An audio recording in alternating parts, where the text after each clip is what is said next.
So UFC 325 is this weekend, and I'm going to make my full card breakdown of this card. Starting off the card, Sulin Grombo versus Lawrence Louis. That is such a weird Asian name I never thought I would read. And he's also from New Zealand. Weird combination.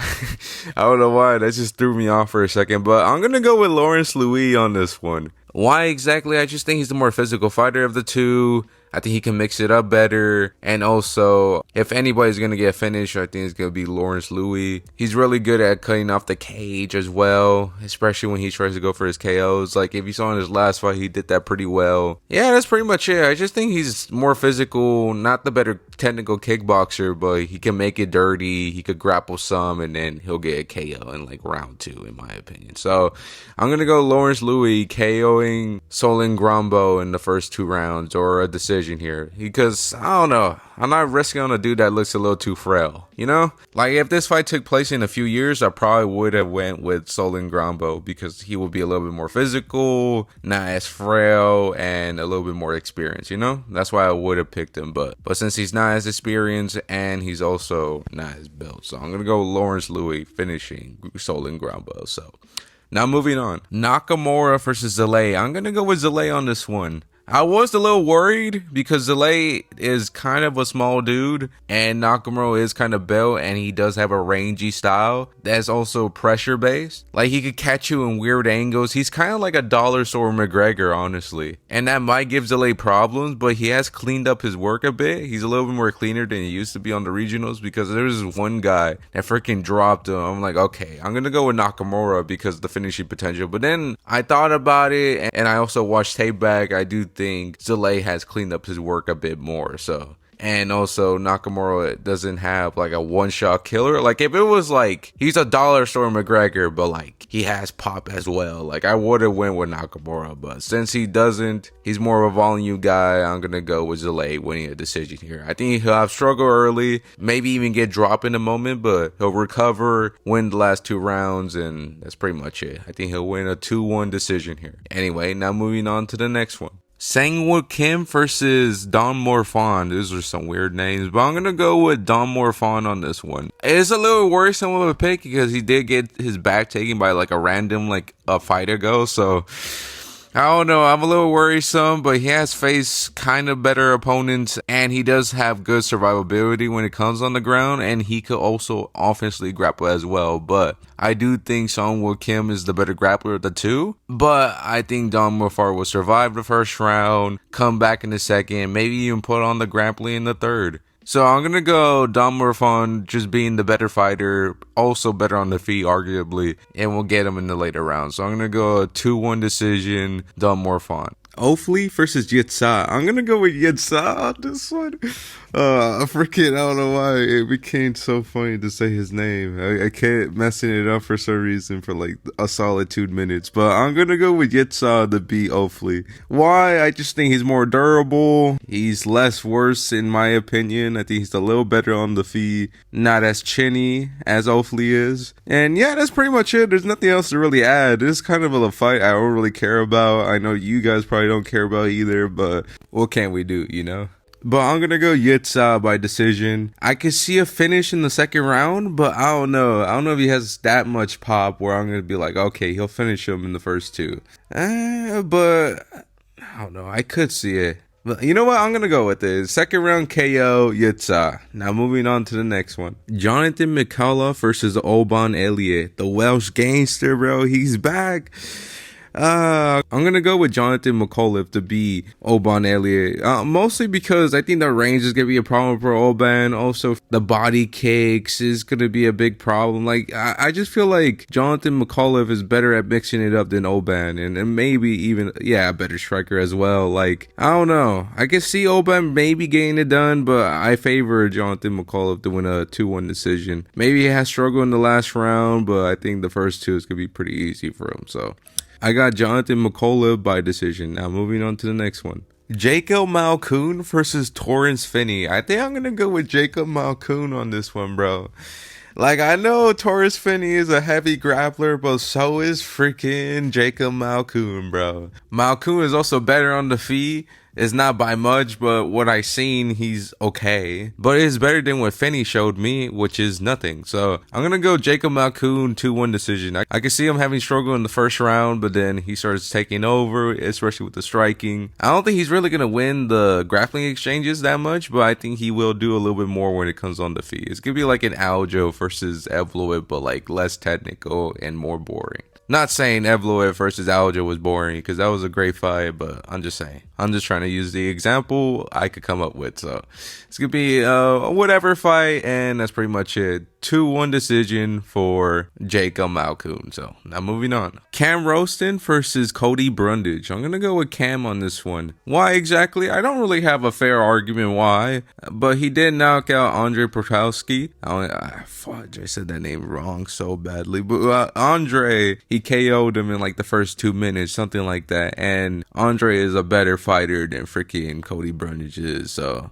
I'm gonna go with Cam winning this fight by either a finish in the first round or a decision here. Like if he doesn't get Cody Brundage out early, I just think he'll win a decision here. So I'm gonna go either first round knockout or a decision here. So now moving on to the next one. Billy Alacana versus Junior Tafa. I'm gonna go with Billy Alacana on this one. I think Billy's a better grappler. I don't think he's better on the feet really, but I don't think it really matters. I think he will grapple Junior Tafa, especially when Junior Tafa doesn't really have the best grappling himself, and he's coming down from heavyweight. I know he had a fight at light heavyweight, but he didn't look that great, and I think he got subbed or something, or at least got grappled. So I'm going to go with Billy kind of winning a decision here or a submission in round 2. Starting off the main card, Quillen Salkill versus Jay Merlarky. I'm going to go with Quillen Salkill to beat Merlarky, bro. Merlarky is okay. He's decent, but like, he's not crazy anywhere. He's kind of tough, but not